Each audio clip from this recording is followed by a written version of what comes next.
Hi, I'm Crystal, and today I wanted to talk about craft glue. I know I keep talking about glue. I know. But I'm trying so hard not to buy more craft supplies, so all my shopping energy is focused on glue, which is a consumable supply. I go through about a pound of glue every month, and so it makes a big difference how much it costs per ounce when you use so much. I could buy a pound of glue at $16.63 an ounce, or I could pay my cell phone bill. So a couple of things happened recently that made me want to revisit this topic. First, scrapbook.com came out with some new products and I was curious about them. And second, Elmer's glue all has doubled in price. I'm nearing the end of my bottle and I thought I'd try some alternatives before I committed to a new choice. I've seen glue testing before, but it did not incorporate my constraints. I don't care about the tip because I'm going to repackage the glue into my own needle nose bottle, and I do very much care about the price per ounce since I'm buying so much, and I wanted to use some different surfaces. Before we get into the test, I do have a couple of tips, and the first is to buy your own tip kit and put it on your favorite glue, because a lot of the price of glue is in the dispenser. The tip kits are pretty readily available, so the only shopping link I'm going to put in the description box is for the replacement pins. Mine get gunked up and I like a fresh pin every month or so, but you do need a specific type of non-rusting pin. The second tip is that if you are a glue pen user, buy glue pens at the dollar store if you can. The price for craft glue pens can be as high as $16.63 an ounce for tonic, or as low as $1.07 for the Elmer's Glue All 3-pack. The other glue pen that's a pretty reasonable price is Aleene's Tacky glue. So when deciding which glues to test, I included the scrapbook.com items that piqued my curiosity. Then I looked at art glitter glue as kind of the maximum price I was willing to pay per ounce. Art glitter glue is a very solid choice. I've used other more expensive glues like Tonic Nuvo, Reptile, Tombow Mono Aqua, Gina K Connect, Lawn Fawn, and they are nice, but I use too much glue to pay $2 or more per ounce. So you may have different needs and preferences, of course. Everyone is different and the world would be a dull place otherwise. The price per ounce is listed in the description box, and this is based on my personal purchases and does not include tax, shipping, or coupons. That's the glue. I made a page out of a bunch of different surfaces.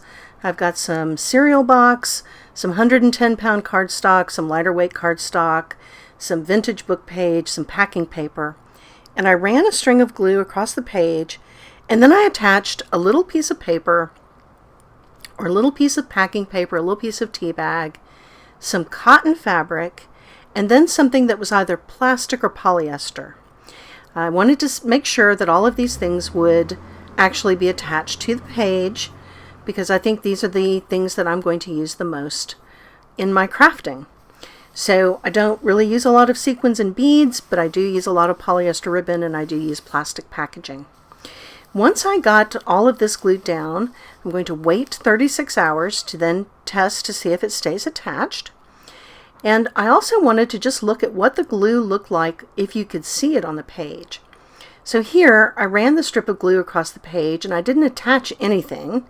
I just ran the glue across the page to see what it looked like wet and dry, to see how runny it was, to see how it moved on the page. And this combination of surfaces is magazine page, some mixed media paper, some vintage book pages, some tissue paper, and some copyweight paper. Now here, I did find some surprises when I was working with the glue.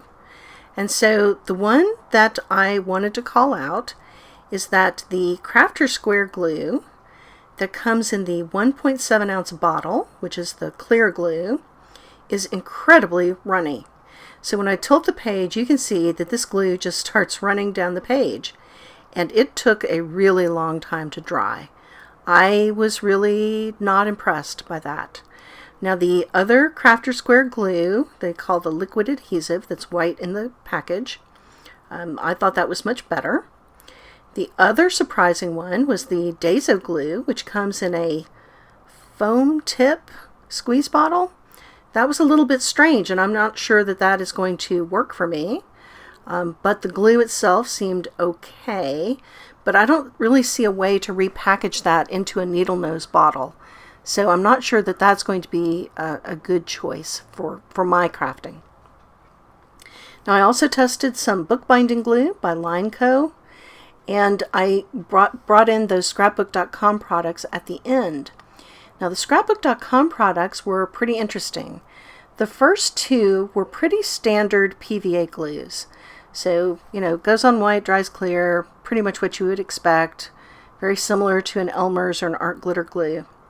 But the last one, so this would be the one that they call Smart Craft Glue. They warn you that this will dry tacky, and they are not kidding. It does dry tacky.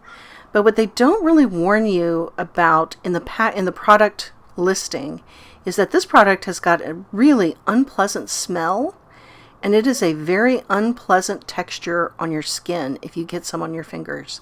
So I really did not care for that. Now they do say that it is a heat-resistant glue, so I'm guessing that it's not water-based. And they do say that you can use it for foiling. So if that is something that you're looking for, you might check it out. But if you're just looking for a craft glue, I'm going to say this one might be one to avoid. So let's take a look at how our different pieces adhered. Now here, there were not too many surprises. The craft glue held the paper in every instance, no matter what kind of paper I was adhering to what kind of surface. And as expected, the challenge was really with the plastic and polyester.